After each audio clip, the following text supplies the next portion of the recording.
రుచా దివ్యంగా ఉంది. మాధవరావు గారు సమయం అంతకన్నా దివ్యంగా ఉంది. అమ్మాయిని వెంటనే తీసుకురండి, చూసేస్తారు. అలాగే. అమ్మాయి శాంతి,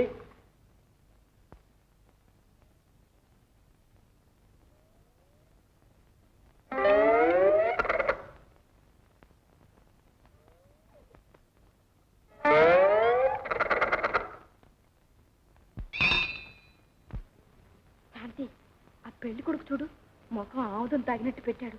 ఒకవేళ నచ్చలేదు కావచ్చు. ఊరుకో అక్కయ్య. అబ్బా, ఆ పెళ్లి కొడుకు నాన్న తలకాయ చూడు, మరీ పీచు మిఠాయిలా ఉంది. ఊరుకో.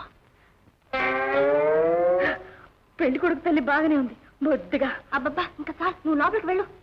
వెళ్ళు. అమ్మాయి అన్ని విధాలా నచ్చినట్టేనా? Yes father, I loving that చిన్నమ్మాయ్. చటప్పు బడవా. చిన్నపిల్ల దేనికిరా, నెత్తిని పెట్టి ఊరేగడానికా? పెద్దమ్మాయి అయితేనే మనకు అన్ని విధాల లాభం, లక్షలు వస్తాయి. ఎస్ వాట్ ఫాదర్, నా పెళ్లి డబ్బుతో చేస్తావా? లేదు చిన్నమ్మాయ్. మళ్ళీ మాట్లాడావంటే ఇంటికి వెళ్ళినాక కొరడాతో చేస్తారా నీ పెళ్లి?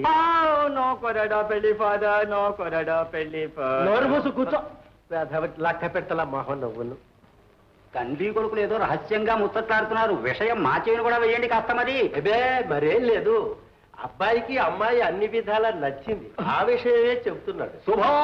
మరి మిగతా విషయాలు కూడా మాకు నచ్చాయంటే ముహూర్తం పెట్టించడమే తరువాయి. అలాగా, చాలా సంతోషం. అయితే ఆ మిగతా విషయాలు ఏమిటో త్వరగా చెప్పండి. ఏమున్నాయండి, మామూలే. అమ్మాయికి ఒక 100 కాసులు బంగారం ముట్ట చెప్పాలి. సరే. అన్నయ్య గారు, అమ్మాయికి రవ్వల దుద్దులు, రవ్వల ముక్కు పుడక, వజ్రాహారం పెడితే మా కోడల మొహం ఇంకా కలకల్లాడుతూ ఉంటుంది. అలాగే అమ్మా.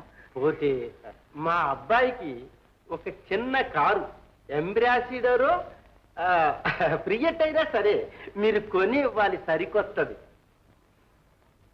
సరే. మాకయ్యే పెళ్లి ఖర్చులన్నీ మీరే భరించాలి అన్నయ్య గారు. సరే అమ్మా. ఇక ఆఖరి విషయం, కట్నం కింద 1,00,000 రూపాయలు మీరు ముందుగానే మాకు ముట్ట చెప్పాలి, గప్చిప్గా. అంతా బ్లాకే సుమండి, దాంతో క్లోజ్, ఇక దారిని పడ్డట్టే. దీనికి ఇంత డొంక తిరుగుడు ఎందుకు స్వామి? మాధవరావు గారిని నెత్తి మీద చెంగేసుకుని కట్టుబట్టలతో వీధిలోకి వెళ్ళమంటే ఇంకా సూటిగా ఉంటుందిగా. ఏమిటి, నేను అంత మాట అంటానా?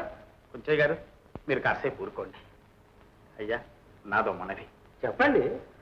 మీరు అడిగినవన్నీ నాకు సమ్మతమే, కానీ కట్నం సొమ్ములో మాత్రం కాస్త తగ్గించండి. పెళ్లికి ఇంకా మరో పిల్ల ఉంది, లేకుంటే వారన్నట్టు కట్టుబట్టలతో ఆనందంగా వీధిలోకి వెళ్ళిపోయేవాడు. చిన్నమ్మాయి పెళ్లికి అసలు ఈ గొడవలే రావు కదటండి. అంటే అదేనండి, చిన్నమ్మాయి తరహాయే వేరు, మంచి గుణవంతురాలు, కట్నం ఎదురిచ్చైనా చేసుకుపోతారు. ఆ పూచి నాది. అయితే మా పెద్దమ్మాయిని గురించి మీరేమనుకుంటున్నారు? మేమనుకోవటం ఏమిటండోయ్, కొంచెయ్య గారు అన్ని విషయాలు మాకు ముందే చెప్పారు. ఏం చెప్పారా? నువ్వు ఉండమ్మా. ఏమయ్యా, ఏం చెప్పేవాడు? ఇది మరీ బాగుంది. నేనేం చెప్పాను? స్థానం చెప్పినట్టుగా ఊళ్ళో 10 మంది ఇలా చెప్పుకుంటున్నారు సుమా అని చెప్పాను, అంతే. ఆ కూతలకి వెళ్ళండి. అలా తేలిగ్గా కొట్టి పారేయకండి, మరి చేతలను బట్టే కూతలు బయలుదేరతాయి. నిప్పు లేకుండా పొగొస్తుందండి. మీరు కూర్చోండి, నేను చెప్తాను. పొగొచ్చినా సరే, ఏమొచ్చినా సరే పెళ్లి చేసుకుందాం అని అనుకున్నాం, వచ్చాం, అంతే. అబ్బబ్బా, నువ్వు కూర్చోవే భద్రకాళి. చూడండి మాధవరావు గారు, మేము అడిగిన కట్నం మాకు బారేయండి, మిగతా విషయాలు మాకు అనవసరం, అంతే. నాన్న, ఒకసారి ఇలా రండి. ఉండమ్మా, వస్తాను. నా మాట వినండి నాన్న, ఇలా రండి. నాన్న, సరే సరే మీరు అంగీకరిస్తున్నారే కానీ వాళ్ళు అంటున్న మాటలకి అర్థం ఏంటో మీకు తెలిసిందా? మీ అమ్మాయి గుణం మంచిది కాదు, అందుకు పరిహారంగా మేము కోరిన కట్నాలు కానుకలు గుమ్మరించండి, మాకు చాలు అంటున్నారు. మీరు అవునని ఒప్పుకుంటారా? లేని కలంకాన్ని అంగీకరిస్తారా? అక్కయ్య మీకు అంత బరువుగా అంటే పీక నొక్కి చంపేయండి నాన్న. శాంతి. అవును నాన్న, ఆ రాక్షసులకు మాత్రం ఈ అమ్మాయి కురాల్ని బలివ్వకండి. బ్రతికుండగానే కాల్చుకు తింటారు వాళ్ళు. మనకి సంబంధం వద్దు నాన్న, వద్దు. అమ్మా శాంతి, ఈ సంబంధం కూడా వదులుకుంటే ఇక మన గతేమిటమ్మా? దానికి జన్మలో పెళ్ళయ్యే దారేది? అధైర్యపడకండి నాన్న. పసిపాప లాంటి పవిత్రమైన మనసు అక్కయ్యది. ఆ మనిషిని మనసుని కూడా గౌరవించే ఉత్తముణ్ణి భగవంతుడు మనకు తప్పకుండా చూపిస్తాడు. అరే, అలాగే నిలబడ్డారే, కూర్చోండి. నాన్నగారు ఇప్పుడే వస్తారు, కూర్చోండి కూర్చోండి. ఏమండి, ఈ అబ్బాయి ఒక్కడేనా మీకు? అవునమ్మా. అయ్యో పాపం. అవును గాని పాపం ఏమిటమ్మా? అదే, వీరికి ఇంకో తమ్ముడు కూడా ఉంటే బాగుండేది. మీకు తెలియదు కానీ మా చెల్లెలు నేను ఒకే మనసు ఒకే ప్రాణంగా పెరిగాం. పెళ్లి చేసుకుని ఒకే ఇంటికి కూడా వెళ్తే బాగుంటుంది కదండి? అవునమ్మా అవును. ఏదన్న ఇంకా అలాగే నిలబడ్డారే? అమ్మా శాంతి, నా వల్ల కాదమ్మా. నీ మనసుకి ఏది మంచిదని తోస్తే అది చెయ్యి. నువ్వే వెళ్ళి వాళ్ళకి చెప్పి వెళ్ళమ్మా, వెళ్ళు. చూసారా, ఇవన్నీ మా చెల్లి వేసిన బొమ్మలే. ఇది సూర్యాస్తమయం, ఇది సూర్యోదయం. అక్క ఏ ఇది కూడా సూర్యాస్తమయమేనా? ముందు నువ్వు లోపలికి వెళ్ళు. వెళ్ళు. అబ్బా ఏంటి అలా లాగుతావ్? పెద్ద నాకేదమ్మా డ్రాయింగ్ వచ్చి గొప్ప.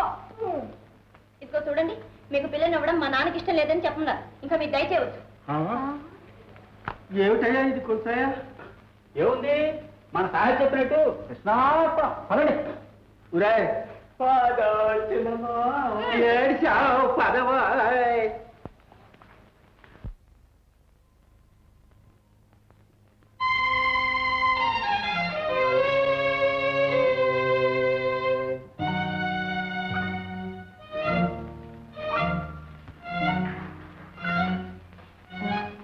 ఏమండి ఏమండి, అబ్బా ఒకసారి లేవండి.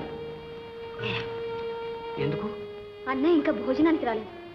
అప్పుడే 11 అయింది. అలాగా? ఏమిటి వీడు ప్రతిరోజు ఇలా చేస్తున్నాడు? ఏమో మరి, నా భోజనం వేరే ఉంచమ్మా, త్వరగా వస్తానని చెప్పి మరీ వెళ్ళాడు. త్వరగా వచ్చేవాడు భోజనం వేరే ఉంచేయమని ఎందుకు చెప్తాడు? ఆలస్యంగా రావాలని నిర్ణయించుకునే పెడుతున్నాడు అనమాట. ఎందుకని? అర్థం అవ్వలేదా లత? మన ఇద్దరికి మధ్య అడ్డం ఉండకూడదని వాడు అలా చేస్తున్నాడు. చచ్చా, ఇన్నాళ్ళు గ్రహించలేకపోయాను. ఎంత పొరపాటు చేశాను.